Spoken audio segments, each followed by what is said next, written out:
Well, in this series, I talk about what I eat and how it affects my blood sugar. And so I'm just inviting you into my own diet and my own lifestyle. And feel free to use whatever you like and discard whatever you don't like. One of my go-to meals is tacos. And no, I don't probably do it to satisfy some of you Hispanics that have your own idea of what a real taco is like. I do kind of the American version. And there's about 3 ways I've done it in the past. One is to do the microwave tortilla and put the meat and the cheese and the lettuce in that kind of a tortilla. It takes a little time, not a lot, but still, I'm a busy guy. So if I can at all avoid making something and using something that I've just simply bought, that's what I will try to do. And so one of my go-to taco holders, if you will, are these Olay Extreme Wellness High Fiber tortillas. Now, these are supposed to be 4 grams of net carbs, and yes, I know you can't always trust that. But there is one thing you can do. Don't trust, but test. And I've tested these, and they seem to work for me, but I don't allow myself more than 1. But if I stuff one of these tortillas, just one, with a lot of meat and lettuce and cheese and some picante sauce, it works for me, and I'll do a test on one of these meals. Tonight, however, I'm going to use this. These are La Tierra taco shells. And these are low carb too, even though they don't say low carb, they don't say keto, they don't give you any indication they are. But guess how I found out? Well, I took a look at the nutrition info. And it says that for 5 taco shells, it's 22 grams of carbs. It's like 4.5 grams of carbs per shell. And I find through, again, testing through Mike the Meter that I can handle that. I can handle up to 3 shells. I won't eat 4, but I'll eat 3.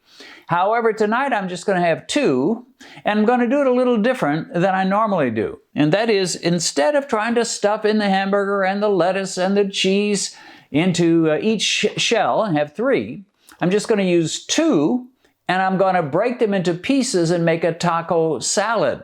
Now that's going to give me 9 grams of carbs. And I know some of you keto purists are gasping right now. You're saying, Dennis, you're actually eating taco shells. I'm not a purist, and I'll be saying that several times through this series on what I eat and how I do things. I am not a purist, and so I will eat things like this as long as, number 1, the grams seem like they're not going to be very high, and number 2, Mike the Meter says you can handle this. So 2 shells crumbled up into a taco salad is going to make about 9 grams of carbs, and I know from experience I can handle that. Now, I probably will have one other item besides my taco salad, but that's going to pretty much be it. So this is going to be my main meal. So if you'll excuse me, I think Benedicta has offered to make these. I'm not sure she's going to eat them. A lot of times we'll eat the same lunch, but we'll have different dinners. And I haven't made a total low-carb keto convert out of Benedicta, but she does try to watch it more than most people would. So I'll get back and kind of show how I put together a taco salad that's going to be my dinner for this evening. Well, Benedicta has made marvelous taco hamburger for me, and she mixed in the taco sauce and did all of that. So now that is ready.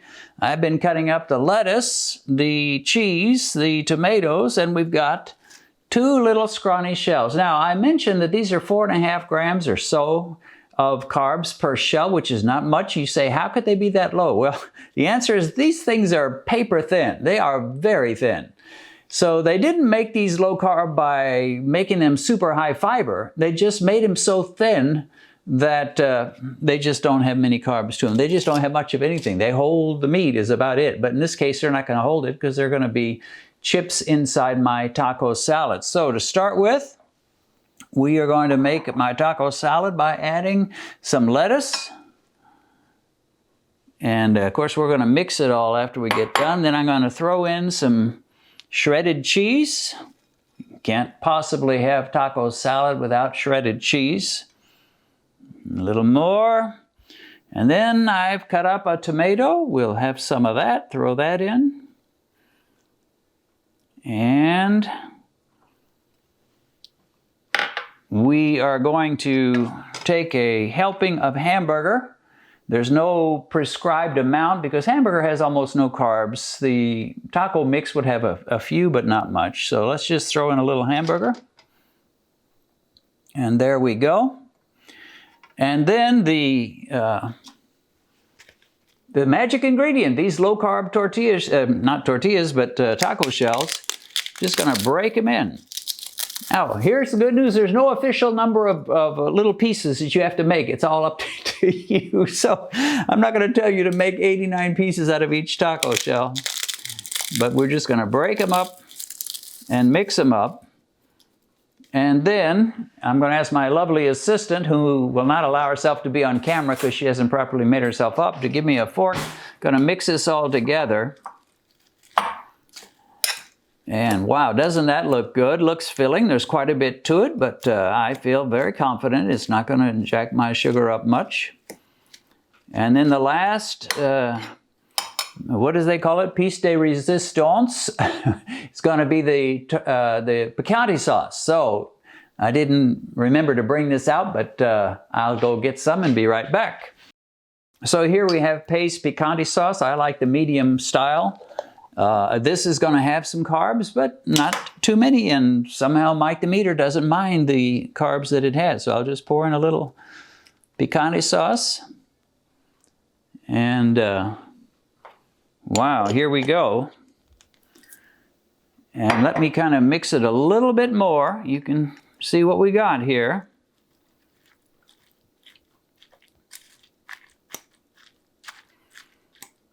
And voila, we have a taco salad.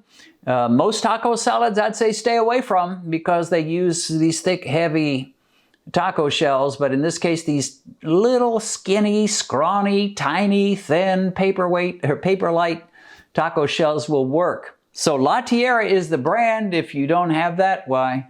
And you can't get that where you live, you're going to have to come up with some substitute, or just leave it out altogether. This would still be good without those chips in it, but it makes it feel a little bit more Mexican, a little bit more Tex-Mex, I guess you could say, by putting those in. So that is it. I will have this as my dinner, and then I will, and I may have something else. I'll see how it fills me up. It looks like it's going to fill me up pretty good. I've got some low-carb yogurt that I may have with this. We'll see. And I'll test my blood sugar and let you know how it affects my glucose.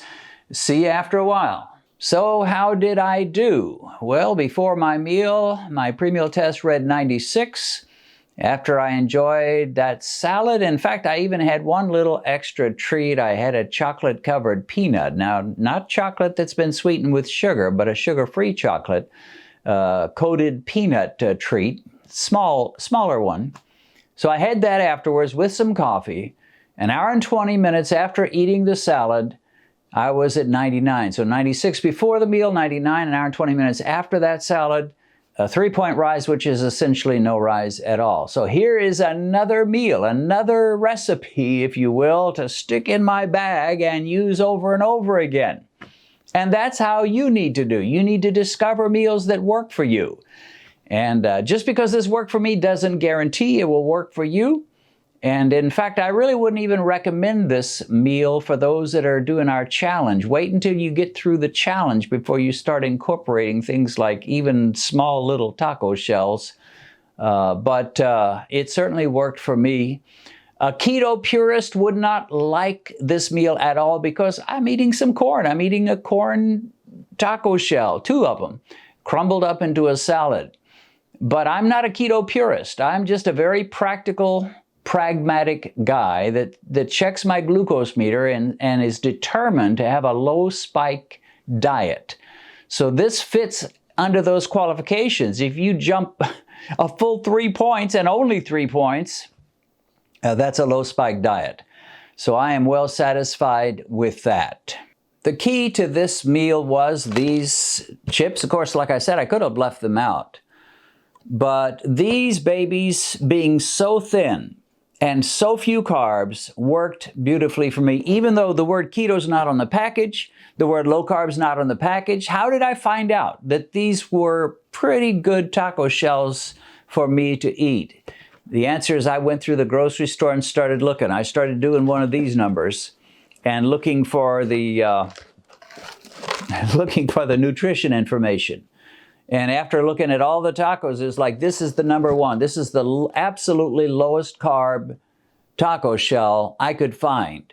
And so I didn't care that it didn't have the word keto on it. I just started using it and found that it works for me. Now, I never pig out on those. I never go to 4 or 5. 3 is my absolute max if I have these tacos. And sometimes, as tonight, I will just do 2. But they work. But I had to look, I had to search, I had to research, you might say. And I know it's a little weird to be in a grocery store and you're looking at products and turning them over and so forth.